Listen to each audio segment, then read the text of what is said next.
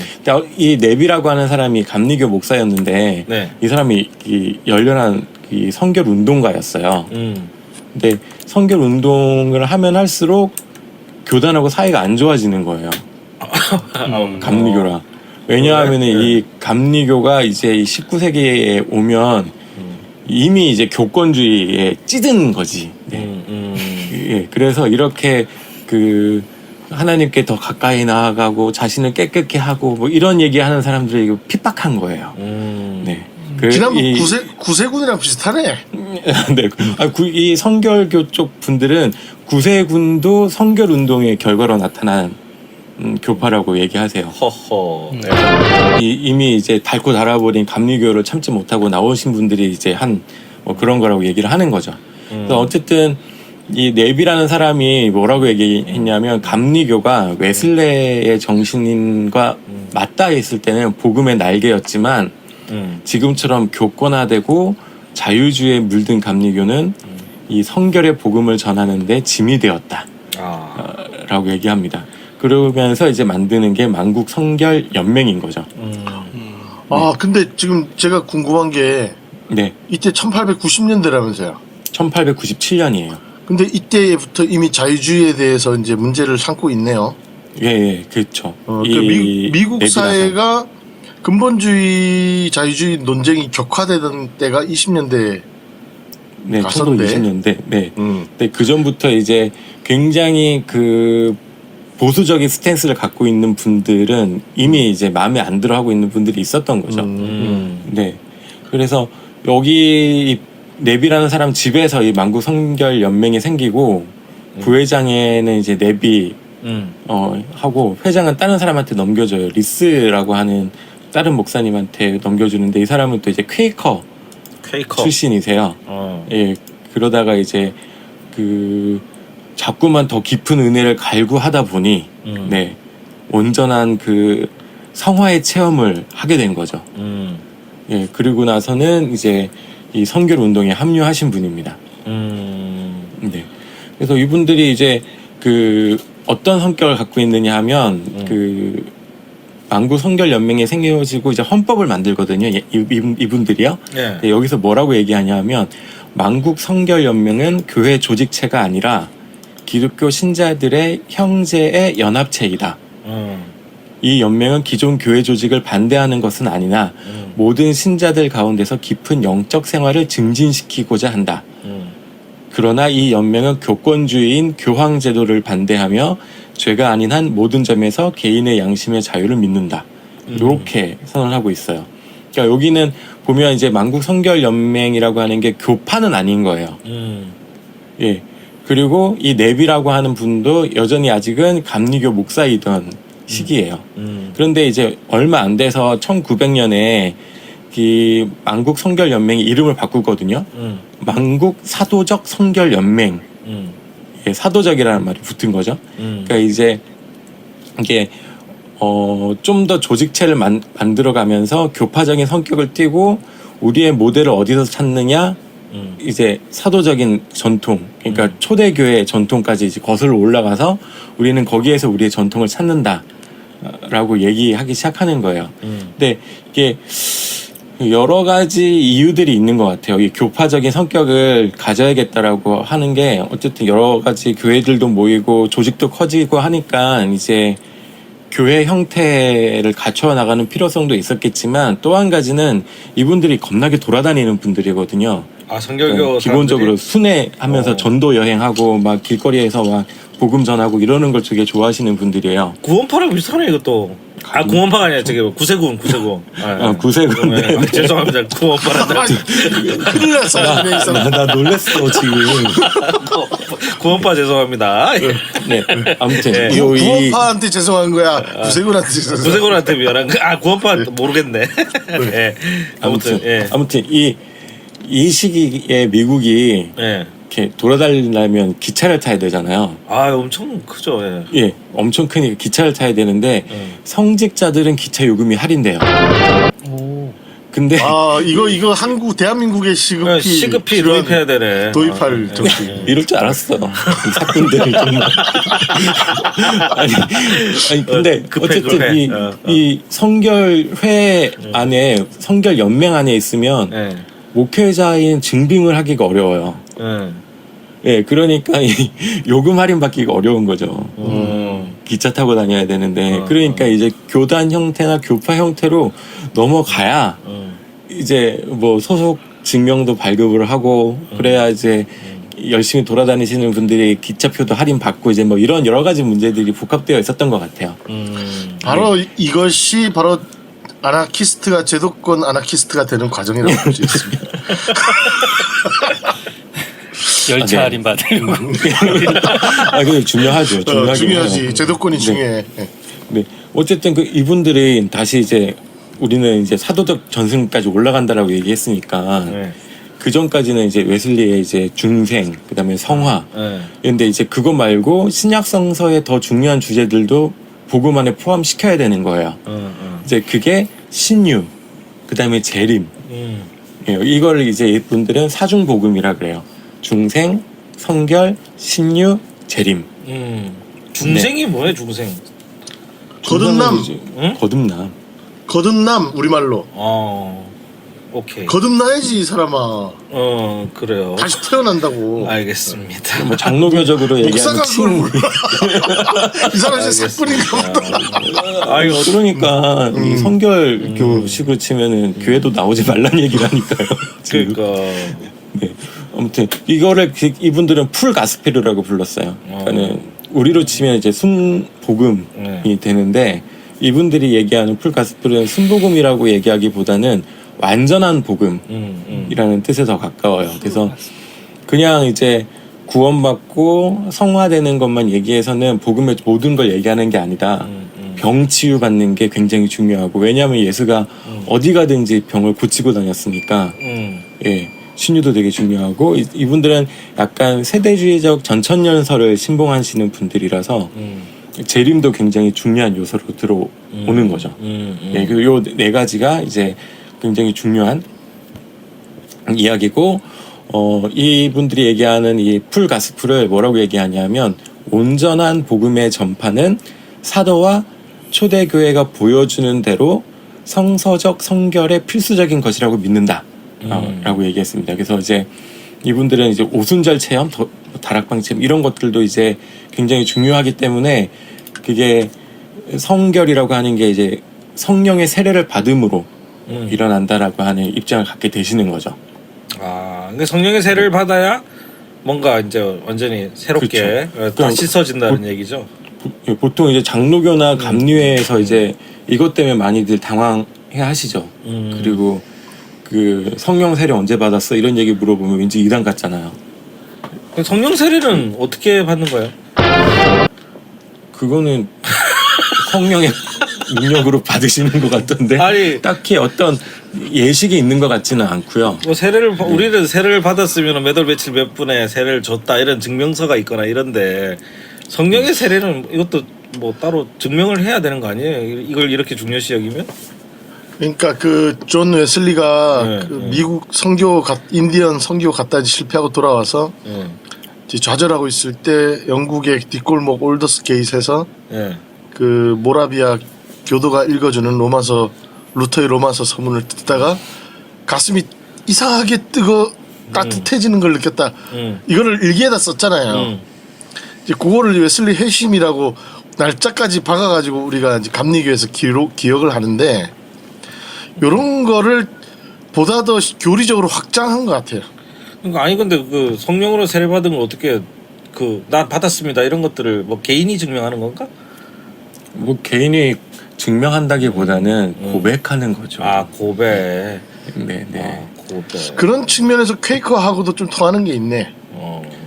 아무래도 퀘이커 쪽에서 오신 분이 또 그 초대 회장도 하시고 하셔다 보니까 이제 네. 감리교랑 퀘이커가 이렇게 좀 많이 섞여 있는 그리고 이제 19세기의 그 열광적인 어떤 분위기, 예, 선교 운동의 분위기 같은 게 막 뒤섞여 있는 거죠. 퀘이커 같은 데서 예배를 할 때는 거기는 이제 사제 목사직 자체를 이제 인정 안 하거든요. 이렇게 모여가지고 이렇게 가만히 말씀 읽고 묵상을 하다가 예. 이게 그 딱 성령이 임하신 분이 벌떡 일어나가지고 막 감동을 전한대요. 그럼 그것이 하나님의 말씀으로 회중들이 받아들이는 거야. 그래서 퀘이커라는 말이 이제 떨리다, 진동하다 이런 뜻이거든요. 예. 떠는 사람들 뭐 이런 뜻이에요. 퀘이커라는 말이. 그러니까 성령이 임하셨을 때 막 온몸이 막 전율하는 거 있잖아요. 그런 거를 중요하게 생각하는 홍 거죠. 박사님 모르잖아요. 네? 온몸이 전율하는지 모르잖아요. 나 옛날에 중학교 때 책으로 배웠잖아 그거. 나 중학교 때 부흥회 얼마나 열심히 갔는데 내가 방언은 못 받았어도 그 엑스타시 엑스타시. 그 카타르시스 뭐 이런 거 예. 막 온몸이 그 전율되는 그런 경험은 해봤죠. 내가 방언은 못 받았어. 저 그 방언에 관한 얘기는 다음에 우리 방언 전문가 우리 한박수님 모시고 해보도록 그래? 하겠습니다. 알겠습니다. 네. 자, 예. 네, 아무튼 이게 그래서 이 만국 사도적 성결 연맹이라고 하는 단체는 순수한 복음을 되게 강조해요. 예. 예, 그래서 헌법에 1902년 헌법에 이제 앞부분에 신조라는 게 붙어 있는데 여기에 뭐라고 얘기하냐면 한리주의는 고등비평이나 신신학이라는 이름 아래 기독교 세계를 철저하게 파괴하고 있다. 그러니까 굉장히 보수적인 거죠. 그리고 그러므로 우리는 신구약 성경이 하나님에 의해서 초자연적인 영감으로 쓰여졌고 원래는 오류가 없으며 우리의 유일한 신적 권위를 가진 외적인 기준이라는 우리의 흔들림이 없는 신앙을 분명하게 주장한다. 그러니까 아무튼 약간 아니 교리만으로는 코알라님 진짜 보수적이지 않습니까? 근데 교리로 따지면은 진짜 좋은데요 지금 좀. 진짜 좋으시구나. 저 사람 요즘 교회에서 목회하기 시작하더니 완전한 복음이죠. 네. 완전한 복음. 이렇게 이 완전한 복음이라는 거를 이렇게 강조하는 이유는 그동안의 교회들이 온전한 복음을 전하지 못했다라는 거예요. 예.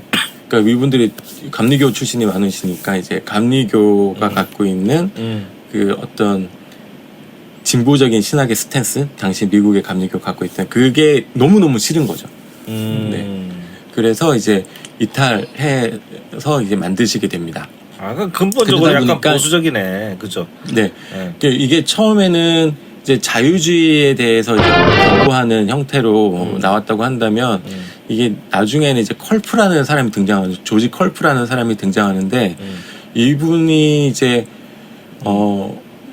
이 만국 성결 연맹 주도권을 잡게 된 이후에는 이렇게 근본주의적인 신학과도 굉장히 강하게 연결이 돼요. 그래서 이분이 이제 걸프는 뭐라고 종종 얘기했냐면은 조상들이 물려준 것은 하나도 바꾸지 말아야 한다. 라고 얘기를 했던 사람이에요. 그래서 이 성결 운동이 20세기 초에까지는 이제 자유주의 신학에 대한 반동으로 많이 등장했다고 한다면 20세기에는 이 자유주의랑 싸우려고 하다 보니까 나중에는 이제 근본주의랑도 이제 손을 잡게 되는 거죠.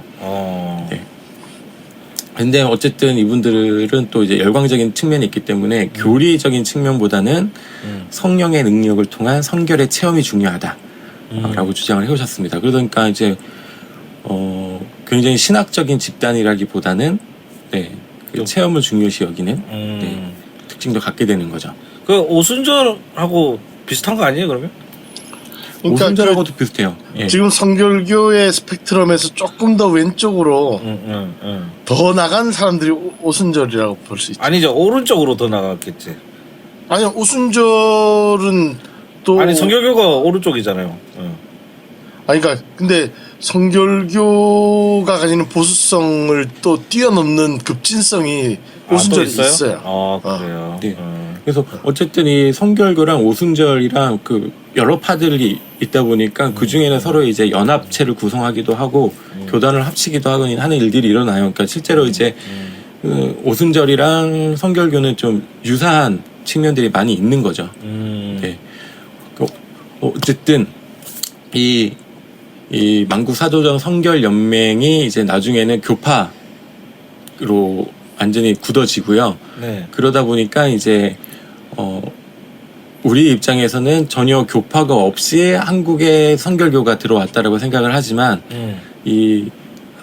먼저 이 성결 운동이 미국에서는 어느 정도 교단으로 성립이 되어 있었고 이 만국 사도적 성결교회라고 하는 교단이 나중에 한국에 전도를 하게 되는 동양 전도회의 메인 후원자이기도 해요. 그러면 그게 그 미국에서 교단화된 게 시점이 몇 년쯤이 20년대? 1913년부터 교파 교회가 돼요. 1913년이면 또 우리나라에서 의미 있는 해 아닙니까? 1913년이요? 네. 뭐가 있을까요? 찾아보시기 바랍니다. 1914년이면 한일 병합돼 가지고 그러니까. 무단 통치기이기 때문에 아주 암흑기라고 봐야죠. 그러니까 그런 내용이에요. 혹시 지금 1919년 생각하고 3.1운동 생각했다가 13년. 13년. 알겠습니다. 네. 근데 그 한국의 그 동양 선교회가 들어와서 활동하는 시점이 이제 20세기 초잖아요. 네네. 그 더 이르기는 하죠. 네. 그러니까 이때 한국에 들어왔던 거는 그냥 선교회 수준인데 미국에서 교단이 만들어지는 건 13년쯤이고.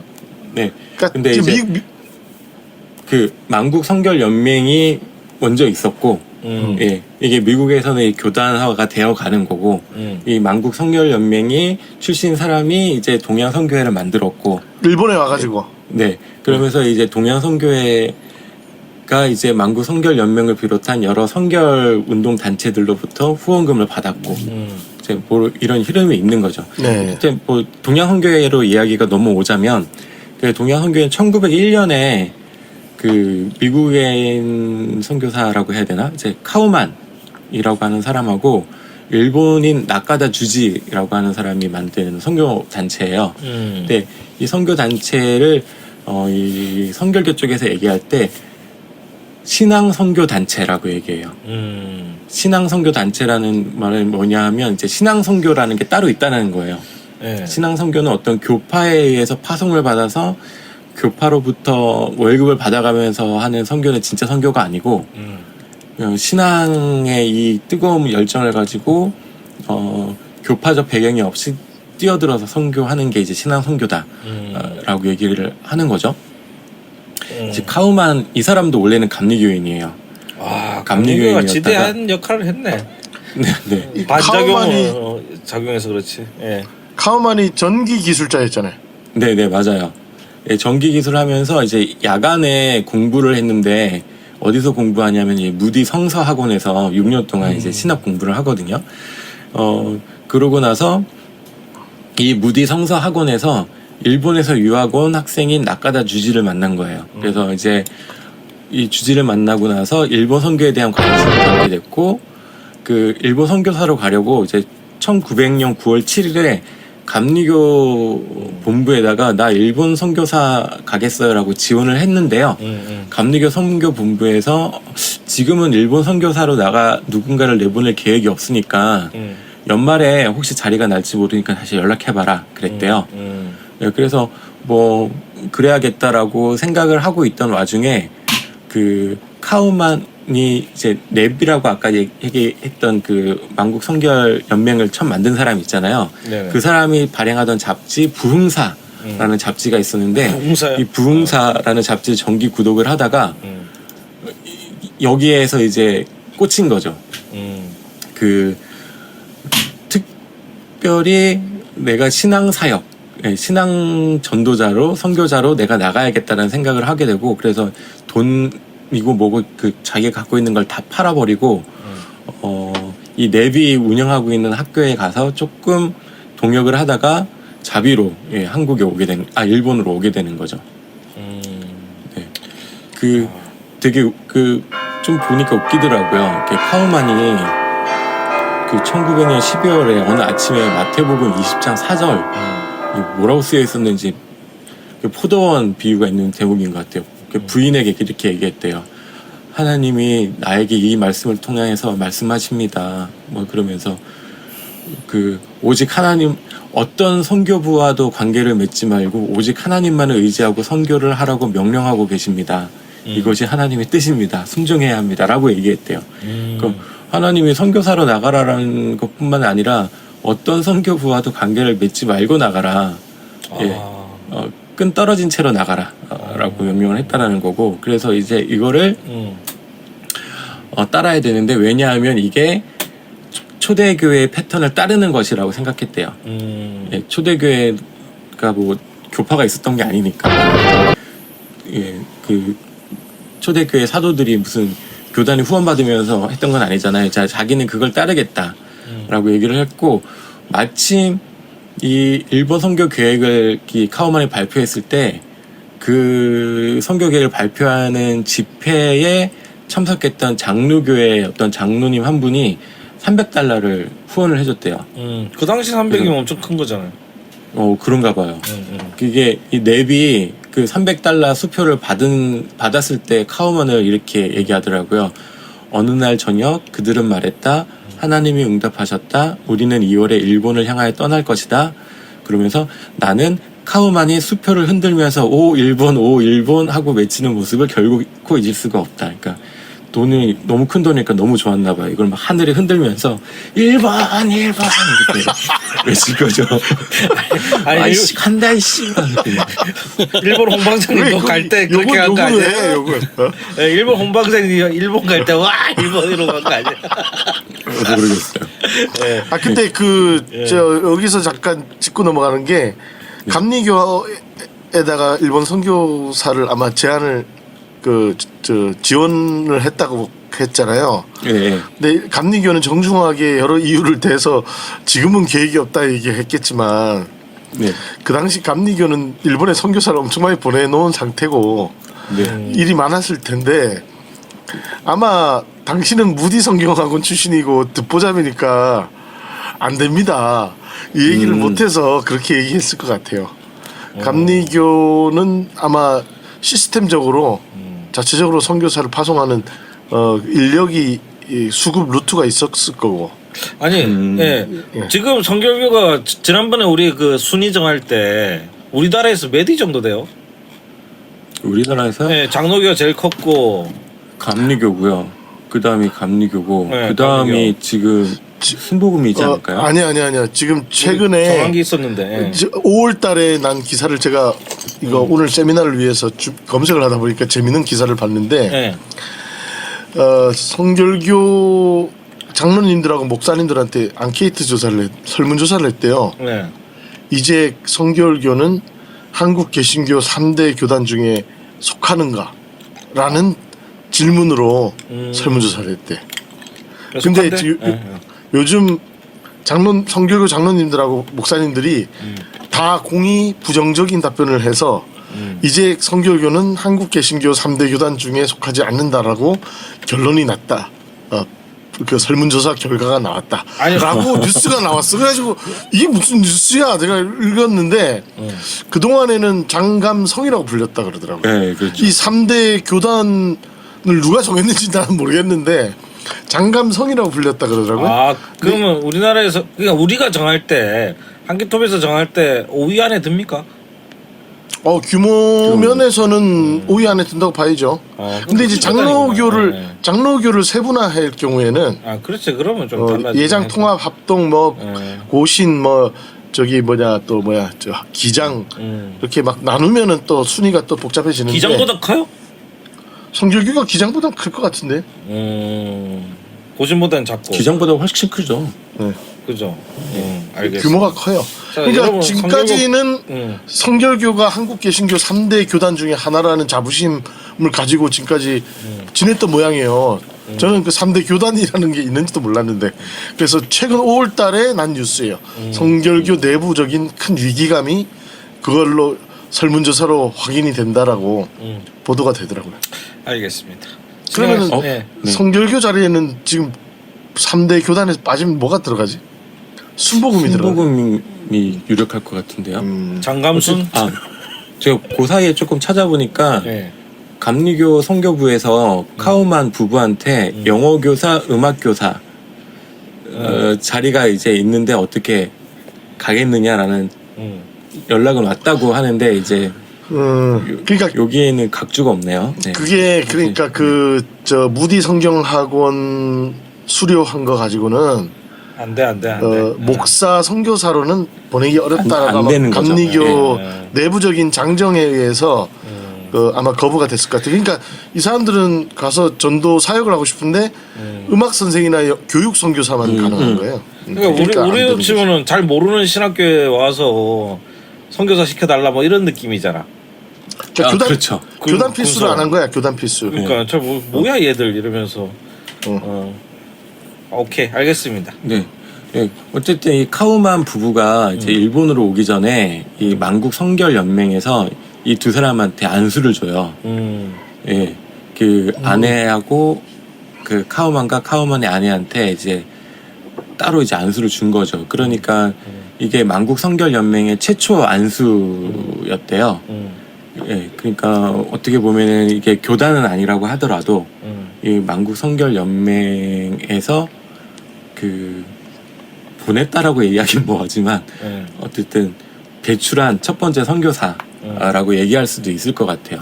안수 선교사. 그러면 예. 그 안수를 준 사람들은 다 목사들이었네. 네, 그렇죠. 뭐 아까 얘기했던 그 리스, 넵, 그 다음에 좀 웃기긴 한데 그 리스의 아들인 사람, 네, 그러니까 회장님과 회장님의 아드님, 이상하네 부총리 갑자기. 되시는 분, 네, 갑자기 이상해지는데.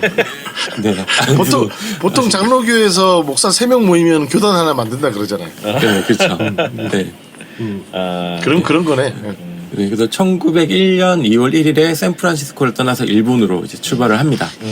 네, 그리고 이 카우만이 그 이전부터 자기가 선교사로 나가고 싶고 뭐 이런 얘기들을 이제 직장 동료인 킬번, 네, 우리는 보통 킬보른이라고 얘기하는데 킬보른이랑 계속 얘기를 했었거든요. 그래서 킬보른도 당시에 이제 무디 성사학원을 다니고 있었는데 카우만이 이제 일본으로 떠난 다음에 이 내비하고 있던 하나님의 성사학원으로 이제 옮겨서 여기에서 공부를 하고 1902년에 안수를 받은 다음에 일본으로 와서 카우만과 같이 활동을 하게 됩니다. 그러니까 킬볼은 카우만 모두 다 이제 만국 성결 연맹의 회원이라고 얘기할 수 있을 것 같아요.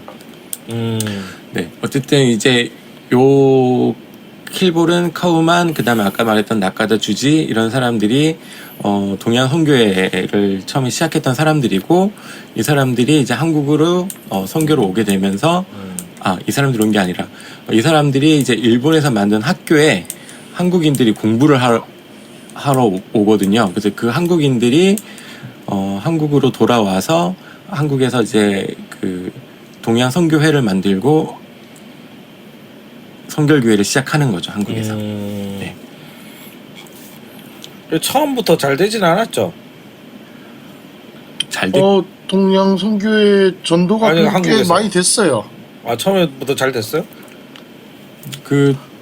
뭐 아주 안 됐던 것 같지는 않아요. 그러니까 1905년에 이 중앙 복음 전도관, 네, 이 복음 중앙 전도관이라는 게 아까 말했던 동경에 만들어졌던 그 학교인데 여기에 이제 1905년에 정빈이랑 김상준이라고 하는 두 사람이 입학을 해가지고 그 훈련을 받고 1907년에 졸업을 하고 5월 30일에 그 염곡 경성의 염곡이라고 하는 곳에서 동양 선교회 복음 전도관이라는 걸 시작을 하거든요.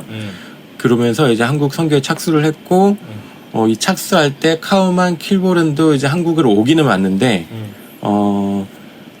특별히 교회를 설립한다기보다는 시찰의 목적을 갖고 잠시 왔다가 갔다라고 얘기하고요. 이 정빈과 김상준이 5월 30일에 이미 몇 명의 구도자들을 얻어요. 그러니까 한국에 오자마자 한 2주 정도 지난 다음에 벌써 이제 신도들을 얻어가지고 뭐 전도관을 설립을 하는 거니까 오자마자 나쁘지는 않았던 것 같아요. 보통 이 정빈이랑 김상준이 어떤 사람들을 전도를 하냐 하면 뭐 남사당패, 구사당, 예. 뭐 네, 이런 사람들하고 많이 어울렸고 그래서 조롱도 되게 많이 받았대요. 그러니까 밤에는 전도 집회하고 뭐 낮에는 이제 밤 사이에 나 예수 믿겠어라고 얘기한 사람들을 돌아다니면서 신방하고 뭐 이런 역할들을 많이 했었다고 합니다. 근데 전략이 좋네. 지금 생각해 보니까 그 당시에 남사당편은 지금으로 보면 밴드잖아, 밴드. 일종의 그쵸. 예. 그러니까 네네. 음악이나 이런 것들을 할 수 있는 사람들을 먼저 캐치하고 그냥 그들의 그 집회 스타일에 맞는 사람들을 먼저 땡겨 온 거네. 그쵸. 그리고 이 1928년에 좀 그 부흥이 많이 됐었대요. 예. 이렇게 경성에 있는 다른 교회 사람들도 막 여기가 막 으쌰으쌰하고 흥미로우니까 여기를 많이 와서 봤고 그래서 연동교회 조사인 사람도 그 자신의 그동안의 기독교 신앙을 회개하고 통해 자복하면서 성결의 은혜를 체험했다고 합니다. 그러니까 그 정통의 정통이잖아요. 연동교회라고 그러면 한국에 들어온 쪽에서는 근데 이제 그 정말 새로운 느낌의 기독교 집회를 경험을 한 거죠. 그리고서는 이제 장로교를 떠나서 성결교를 이적하는 일까지 벌어지게 됩니다. 거기 위치가 그 네. 무교동의 복음전도관 위치가 그 네. 서울시청에서 그 청계천 쪽으로 뒷골목이 있는데 그 도로가 거기 보면 무교동 12-1 지금 곰국시집이라고 있어요. 곰국시집 한번 검색해 보시면 나오는데 그 자리가 복음전도관 자리입니다. 근데 그 자리가 60년대까지 그 지금 저기 뭐냐 중앙성결교회 동대문으로 가 있는 중앙성결교회 있잖아요. 그 중앙성결교회가 그 자리에 있었거든요. 근데 나중에 이제 교단 분열하고 막 싸움판 벌어지고 거기를 매각하고 중앙성결교회가 무교동에서 동대문 그 이대 부속병원 그 뒤로 옮겨가는데 지금 공국시집을 제가 검색을 해보면은 건물이 옛날 교회 건물이에요. 뭐 그 로드뷰로 한번 보시면 알겠지만은. 그래서 되게 저는 이것도 한번 되게 예의주시하고 있습니다. 아무튼 여기가 바로 곰국시집 요 자리 무교동 12-1번지 요 자리가 복음전도관이 무교동에 있었던 자리다 이렇게 볼 수 있습니다. 알겠습니다. 뭐 별로 안 궁금한 사항 감사합니다. 중요하지 않아요? 나는 되게 항상 궁금했었거든. 뭐 있겠지. 네, 우리는 이런 생각이지 뭐. 근데 처음에 이제 영곡동이라는 곳에 있었고 이제 여기가 좀 장사가 잘 되는 게 아니라 부흥이 되다 보니까 이제 좁은 데서 이제 이전한 게 지금 그 구리개 이제 무교동 그 지역으로 이제 그 동양선교회 보조를 좀 받아가지고 한옥을 마련하고 이전하게 된 거고요. 28년 정도에 옮긴 것 같아요. 네. 무교동은 근데 이제 보면- 맞지. 예. 네. 그렇죠. 여기 1910년까지 외국인 선교사가 한 사람도 안 들어오거든요. 아 그래요? 근데 예, 경성에다가 진남포, 개성 이런 곳에다가 전도관을 막 세워요. 예. 그러니까 이제 자생적으로 열심히 해서 어쨌든 성과들을 내고 있었던 거죠.